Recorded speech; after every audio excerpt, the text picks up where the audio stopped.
Hello friends, বাবিনস kitchen চ্যানেলে আপনাদের স্বাগত জানাই। আশা করি সকলেই খুব ভালো আছেন। আজকে আমার মায়ের শেখানো একটি রেসিপি আপনাদের সামনে করে দেখাবো। আজকে করে দেখাবো মূলোর ঘন্ট। প্রথমে আমি মূলোগুলোকে এভাবে ঝিরিঝিরি করে কেটে নিয়েছি। আপনারা চাইলে একটা গ্রেডারেও গ্রেড করে নিতে পারেন, আর একটু সরু সরু করে। তারপরে আমি মূলোগুলোকে একটা প্রেসার কুকারের মধ্যে 3টে সিটি দিয়ে নেব। জল দিয়ে একটু ভাপিয়ে নেব। যদি কচি মূলো হয় তাহলে ভাপানোর দরকার নেই। একটু শীতের পুষ্ট মূলোগুলোকে আমরা এভাবে ভাপিয়ে নিয়ে রান্না করব। আমাদের সিটি দিয়ে ভাপানো হয়ে গেছে, মূলোগুলো একটু নরম হয়ে গেছে। এইভাবে মূলোগুলোকে ভাপিয়ে আমি রেখে দেব। আর এখানে কিছু মশলা নিয়েছি। এখানে আমি মিক্সিতে পেস্ট করে নিয়েছি আদা, কাঁচা লঙ্কা আর একটা টমেটো পেস্ট করে নিয়েছি। 1 ইঞ্চি আদা, 4-5টা কাঁচা লঙ্কা নিয়ে। জিরে গুঁড়ো নিয়েছি 1 টেবিল স্পুন, ধনে গুঁড়ো নিয়েছি 1 টেবিল স্পুন, আর কয়েকটা বড়ি নিয়েছি। শীতকালীন এই সবজিটি এভাবে আপনারা ঘন্ট করে খাবেন, খুব ভালো লাগবে। এখানে কিছু ফোড়নের মশলা নিয়েছি। 2টো শুকনো লঙ্কা নিয়েছি, 1 টিস্পুন জিরে, 2টো দারুচিনি আর কয়েকটা লবঙ্গ আর 2টো তেজপাতা। এখানে আলু নিয়েছি 2টো মাঝারি সাইজের, এরকম টুকরো টুকরো করে ছোট ছোট করে কেটে নিয়েছি।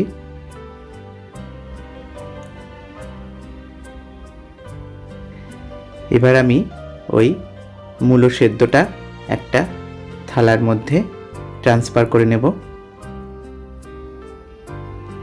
ট্রান্সফার করে মূলোগুলোকে আমি একটা এরকম প্লেটের সাহায্যে প্লেটের পেছনটা দিয়ে চেপে চেপে স্ম্যাশড করে নেব। যেহেতু গরম আছে সেদ্ধ মূলোটা, একটু একটা প্লেটের সাহায্যে এইভাবে হাত দিয়ে চেপে চেপে একটু স্ম্যাশড করে নিলাম বন্ধুরা। তারপরে আমি এটাকে ঠান্ডা হলে চিপে জলটাকে নিংড়ে ফেলে দেব। এভাবে কিছুক্ষণ রেস্টে রেখে দেবো এটাকে। আর ওদিকে একটা ফ্রাইং প্যান নিয়েছি, তাতে আমি বেশ খানিকটা তেল দিয়েছি। এখানে 4 টেবিল স্পুন তেল দিয়েছি। তেল দিয়ে বড়িগুলোকে আমি ভেজে নেব। প্রথমেই বেশ খানিকটা তেল দিয়ে আমি গোটা রান্নাটা করব। বড়িগুলো আমাদের এরকম ভাজা হয়ে গেছে। বেশ কড়া করে বড়িগুলোকে ভেজে নিতে হবে। তারপর আমি ফোড়নটা এর মধ্যে দিয়ে দেব।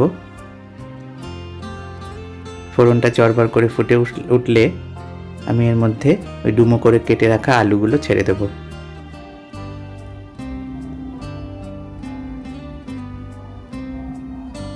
আলুগুলোকে দিয়ে ভালো করে নাড়াচাড়া করে ভেজে নেব।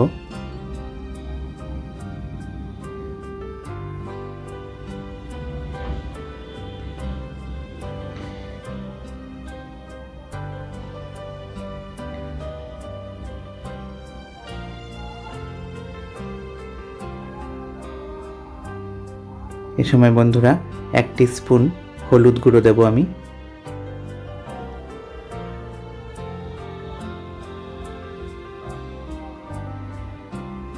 পরিমাণ মতো হলুদ গুঁড়ো দিয়েও ভালো করে আলুগুলোকে সাঁতলে নেব।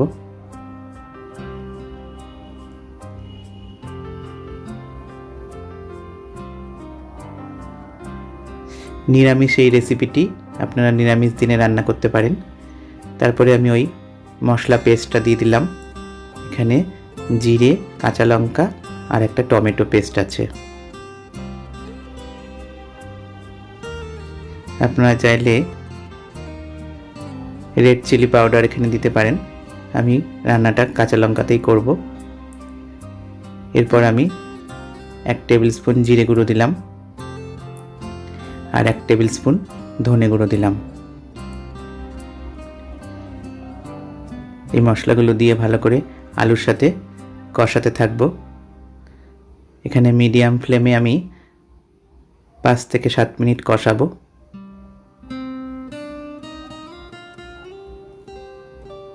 তারপর আমি 1 টিস্পুন লবণ দিলাম, স্বাদ মতো লবণ দিতে হবে।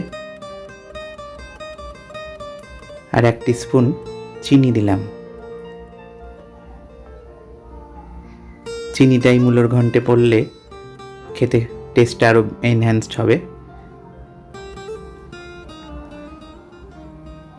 নিরামিষ আলু দিয়ে মূলোর ঘন্ট। শীতকালীন এই রেসিপিটি খুব মজা লাগে খেতে, গরম ভাতের সাথে আপনারা খেতে পারেন। এরপর আমি ওই স্ম্যাশড মূলোটাকে চিপে চিপে জলটাকে ফেলে মূলোটা উপর দিয়ে দেব।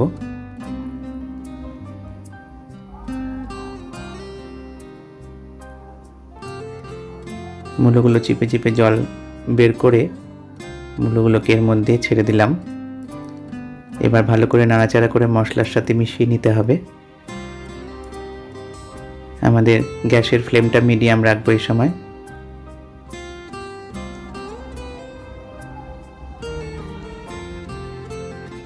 ভালো করে মশলা আলুর সাথে মূলোটাকে মিশিয়ে নেব।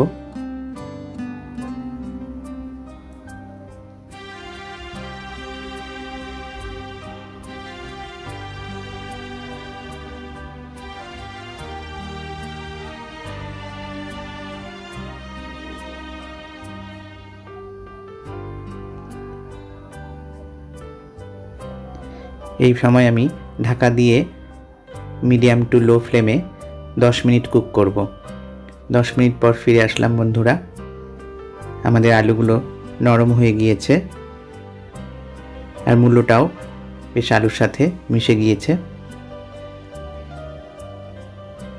এরপর আমি গ্যাসের ফ্লেমটা একটু হাই করে দিয়ে নাড়াচাড়া করতে থাকবো।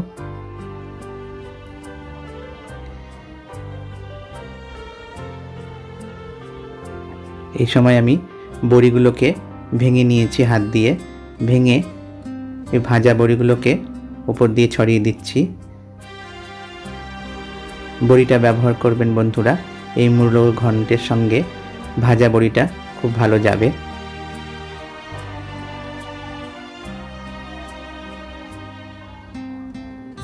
মূলোটা একটুখানি ভাপিয়ে নিলে মূলোর একটা বাজে গন্ধ সেটা কেটে যায়।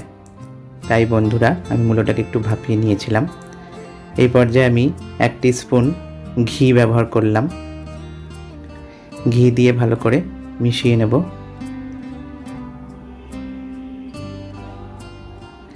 আর এই সময় আমি 1 টিস্পুন গরম মশলা গুঁড়ো এর উপর থেকে দিয়ে দেব।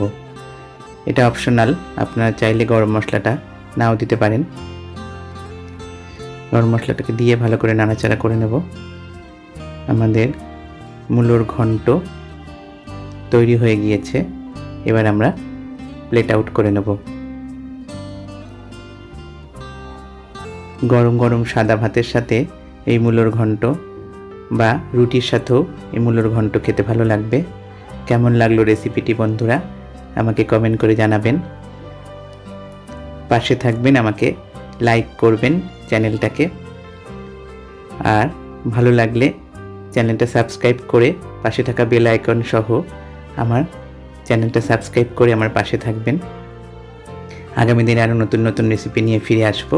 উপর থেকে কটা ধনেপাতা দিয়ে গার্নিশিং করে দেব। ভালো থাকবেন বন্ধুরা, নমস্কার।